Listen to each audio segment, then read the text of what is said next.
pleased to have back here on the show, part of MLB Network's more than 30 hours of live coverage from the World Series with MLB Tonight and so much more, is good friend Harold Reynolds. Good to see you back here. What's up, studio. buddy? How are Good you? to see you. I'm great. Welcome to Red Hot Los Angeles. How about that? What's the hottest game you ever played in? Well, I don't know the temperature, but probably back east. But this isn't, yesterday we did the pregame stuff and all that. You going dry heat on me? You doing dry heat on me? It's not that. This is not the East Coast heat. It isn't. Well, it's not. And I'm a West Coast growing up kid. No, I know. But know, there's no humidity here. Granted. No. But I mean, It's hot. Where are you doing your? We're down on the Tonight field. from? You're on the field. Postseason. I'm doing postgame. Oh, so you're not part of the pregame? No pregame today. So you'll be chilling. Oh, I'm gonna be in the suite, hanging out. And who's suite? Where? Give me. I don't know what number we have, but we got a suite at the ballpark. MLB Network has a suite. MLB.com, Bob Bowman. We get to slide in there with him. Just make that clear. Okay. So give me who's in there? Who's in there? You gonna drop names? last year, Yeah, I should have brought my pictures with it. We had John Travolta, Lady Gaga, bunch of stars, Eddie Vedder. Oh, well. It was the Cubs. Okay, they Cubs. brought all the Cub people. So now this it's was in LA. Chicago. Hold on, wait. This was in Chicago, right? Chicago. Were those guys? Was John They came to Travolta in Cleveland? They came to Cleveland. Yes, it was actually Cleveland that Lady Gaga and Travolta were in, and they were both. So they traveled. okay, now let's take this one by one, Harold. How much baseball does Travolta know? Does he know a lot? Best you can tell? Not much. Okay, so he heard he was maybe shooting in the area, Yeah, or he just flew his maybe. plane. He flew his Yeah, 747 in. I don't know what it was. Okay. And maybe I think Gaga was kind of casing out the sports scene. For the Super But Bowl. she scared me to death, Rich. Okay. We're in Chicago, and you've been in Wrigley Field. Yes. And the stands are not that big. Not at all. She stood up on the chairs and started screaming. I thought she was going to fall over the balcony. Are you serious? What are you doing? She only knows one speed, Lady Gaga. I'm telling you. But now you're here in Los Angeles. I mean, and the LA. Dodgers haven't been in the World Series all the since stars. '88. So I think everyone's going to come out of the Stars are woodwork coming out, man. tonight. And had the Yankees made it too. Oh, it'd been unbelievable. But you know what? Larry King will be there. Mary Hart. The ones Well, that they're they always always show up. Stone Street, they're always there. But I mean, in terms of the Astros, do they hear the number of people have been like, oh, if the Yankees had made it, what a classic World Series? yeah. Do you think I'm they sure hear they that did. and they use that as any fuel? Because they prevented it from happening. They did. And They did. for good reason too. They're a good team. It was funny. Almost every interview we did yesterday, we had different guys hopping up on the set, and every one of them would be like, we got a good team. I'm like, yeah, you won 100 games. Well, we got a good team. Well, yeah, you're in the World Series, guys. We got it. So, yeah, I'm sure a lot of that had to come from hearing about the Yankees for 7 days. So are you saying they've got some sort of complex? Well, inferiority complex, but, that's a good thing to have. They're going to, use that as a little bit of an edge, no doubt. I mean, Altuve is as dynamic a player as I've ever seen. What makes him so freaking good? He does everything. I said before the postseason, the beauty of what we do, like you're with the NFL Network when you're not doing this, and you see guys all the time that people don't know about. Mm-hmm. And even though Jose's got 200 hits every year for the last 4 or 5 seasons, I don't think baseball really knows about this guy. And I said before it started, this guy's the best baseball player in the game, and we'll understand why. Because he runs, he hits with power, he can throw, he creates big hits in situations. He does everything you want to do, and he's 5'6". So he's been buried down in Houston a little bit, and I think last series people got to really see what he's about. And now he's going to be on the biggest stage possible against the Los Angeles Dodgers. What's the poll question results as they currently stand, Chris? We asked on our app, Apple App Store, Google Play, link at the top of our Twitter handle, who wins the World Series? Yeah, what does that currently stand? 55% say Dodgers. Well, I can see that.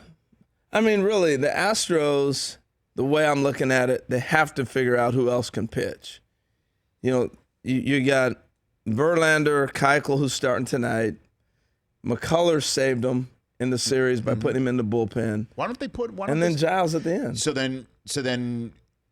Morton threw the ball great to give some extension the other day. He did. He did. So the question is, though, I mean, when it all comes down to it, if it's a battle of the bullpens, this thing's a wrap. correct? No doubt. Okay. Yeah. So the Dodgers, if they have a lead after the 5th or 6th inning, big time trouble. In the same way that the Yankees, that was their formula for winning. So how is the Dodgers' formula for winning better than the Yankees? They just have a more balanced lineup. They have. I think their bullpen's even deeper. The Yankees starters, it was kind of Nelson to Wetland to Rivera, all that, you're going that old whole school thing. there. Yeah, going way back for you. Don't forget Stanton. If you're going to go exactly. There. Yeah. So when I hear about the Yankees winning, that's what I think about, that core 4 formula. And that was really, their starters would go 6-7 innings, and then it was a wrap. These guys took Kershaw out of a game when they tied it 2-2 in the 4th and said, that's good, Clayton. That's okay. That's all we need. Clayton Kershaw, that's all you need? So that just shows the depth of what they can do. They can go to that bullpen very early and change the whole game and have the confidence to do it. That's why I asked Dave Roberts when he was on yesterday, fully knowing that he wasn't going to give me the honest answer if the one that he gave me wasn't one. And by the way, he's great for answering questions honestly, and maybe not 100%. But I flat out asked him, is Clayton Kershaw 100%? And he said he is.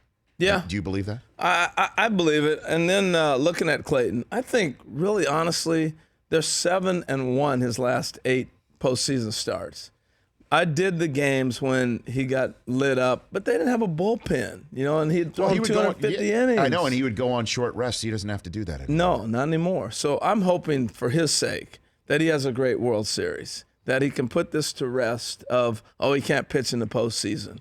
For Clayton's sake, he's been such a great ambassador for the game. He's been the best pitcher the last 10 years. So you'd like to see that happen for him. So I don't know. I think he's gotten a bad rap. I think we'll see a Clayton Kershaw that can do it. But the beauty of it is he knows he only has to go 6 innings. And Roberts said yesterday that Seager would absolutely be on the active roster. Yeah. In terms of playing, though, that would be a game time decision. What do you think needs to be seen around the cage or in the field in warm-ups to put Seager in that lineup? I watched him closely yesterday and talked to Corey. He's fine. He's going to play. The biggest thing was, can you swing hard and be able to repeat it? And then, he's 6'5". I was asking him, how are you going to get down there and catch grounders? And he said, well, I'm not doing more than I need to do. So he's taken all the meds. He's had an epidural, and he's done all the rehab, all the small tissue muscles, and all the things he felt like he needed to do to be ready to go. And then it's game time adrenaline. So he thinks he'll be ready to play. So when the series moves to Houston, you think he's the DH, Seager? They could DH him. I think DHing would be worse because you're going to sit around and stiffen up. I think he's better continually being fluid, moving around the field.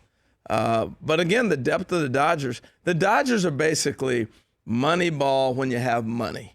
This is the way it's supposed to be. This is the formula that it's supposed to be. Where you can have a $200 million payroll. I can go ahead and get Curtis Granderson if I need it. Oh, okay, that's how many million? No problem. Oh, I can set Andre Ethier on the side. He's making $20 million. This is what it's supposed to be when you talk about mixing and matching. So we've gone from the best team that money can buy to the best money ball that money can buy. Absolutely. The well-funded money ball we've ever seen. How can you take a Brandon Morrow and say, you know what? I know you'd be starting for most people. We're going to make you the 8th inning. Just throw 100. That's what they've been able to do. Take a catcher, make him the closer. Now he's making some serious coin as well. They've mixed and matched. They've done a great job of bringing guys out of their system, developed them, been able to keep them and pay them, but also to be able to go and get other pieces that other people can't afford and set them on your bench. And it's just great. How Reynolds of MLB Network, again, 30 hours of live coverage from the World Series from MLB Tonight on MLB Network. A.J. Hinch, the job he did this year, where they came out guns a-blazing, kept it going. Then Hurricane Harvey displaced the team for quite some time. Right. They played those games in Tampa, and the team didn't know what was City going Field. on back home. Exactly. Right. So it really was something for them to keep it together and then blow a 2-0 lead and then come back home and give up just one Aaron Judge home run in Game 6 and 7 to make the World Series. There's a lot of people around here in Los Angeles that, they say this team, that's the hashtag they use on Twitter. Right. But the Astros have to feel they're destined too, that they get Verlander at the end of August and he makes such an impact. There's got to be that sort of intangible going on. That's why here too. It's a flip the coin series. You really believe that? And I really think the nod goes to the Dodgers because of the bullpen that we've been talking about so long. But this Houston team, they were the best lineup in baseball. I mean, when you take Springer and he hits 34 home runs leading off for you, right. and Altuve, who I think is going to end up being the MVP, and he should have been the MVP the last series. I mean, he's there. You go on through. Carlos Correa, we're not even talking about because we're talking about Corey Seager. Correct. I mean, you look at it, and clearly they had their lumps in their plan. I mean, they tanked it basically for 4 years and got all the top players and were able to sign it, and they brought them through the system. And they made it work. And you can't miss when you do that. And they didn't. They got great young talent. And I think you're going to get a chance to see that on display. I love a 7-game series because you see the strengths and weaknesses of players and teams. Right. And I think they'll both play out pretty good. A couple more minutes here with Harold Reynolds. Right. I know you're tight with Jeter. Yes, okay, my man. Okay. 2 questions. Here we go. No. No, it's 2 fine. questions. Look. Yeah. Brockman, tell him what I say about Derek Jeter. Who is Derek Jeter according to me? Go ahead. Tell him. The most perfect person on earth. On planet Earth. Okay. So that said, what does he have some Steinbrenner in him to go in and basically tell Tony Perez and others, you need to get out before I get in? Well, I mean, that can you wasn't walk me actually through that? Derek. I think he couldn't wait to get to the press conference to clear that up. That was kind of the David Sampson old regime. They worked for David, and when David found out that he was not coming back, he assumed those guys weren't coming back either. So Derek will find a spot for them somewhere. He will. You think that? Because I think the one thing Derek learned with the Yankees, I mean, how many you go around the Yankee camp, how many old Yankees do you see? Of course. They never get rid of the Yankees. And I think he'll try to build that same tradition. Is there some Steinbrenner in him? No doubt about it. I expect you to win. I expect you to play a certain way. There's no doubt. He'll change the culture. Having known Derek and spent time with him, the one thing that stands out when I look back at our conversations through the years, if they didn't win the World Series, it was a bad year. I'm like, Derek, you had a great year, man. You had like an MVP type season. You had, you guys lost in the finals. The Arizona series. They lose to the Diamondbacks on a base hit from Luis Gonzalez, which is still hurting you. And he's like, we had a bad year. And that was his mindset. So to sprinkle that, and if you can build that in an organization, that's pretty powerful. And that leads to my other question, because you know who that sounds like to me, and I know he's got that in him. He's got Jordan in him, okay? He's like Michael Jordan in baseball cleats, okay? So, that said, do you think he will set foot in Yankee Stadium again? I'm serious. Do you think he's the owner of the Marlins, right? And the Yankees do like bringing everyone back to wave to the crowd, certainly on Old Timers Day. Oh. But to me, part of me thinks he's like, that was then. I had that. They'll never take that away from me, but this is my business now. This is my life now. And I can't tell the Marlins, this is the way we're doing it here, and then show up in pinstripes to wave to everyone. Well, I mean, he's going to have to wave to everyone when he goes into Cooperstown as a Yankee. So that's going to be there. But what about Yankee Stadium and that sort of thing? I mean, that's a great question. I don't see that in Derek's personality to go, hey, I'm Derek Jeter, I'm back. You never see that. But if there is a moment that he has to come back for, he will. There's no doubt. He understands his place and his place with Yankee history. He'll never forget that.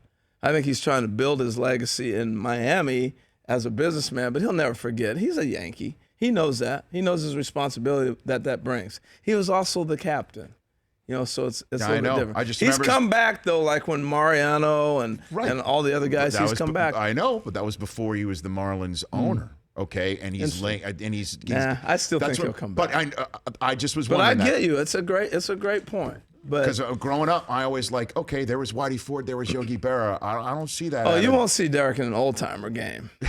That won't happen. That won't happen. Okay, before I let you go, Astros win if, fill in that blank.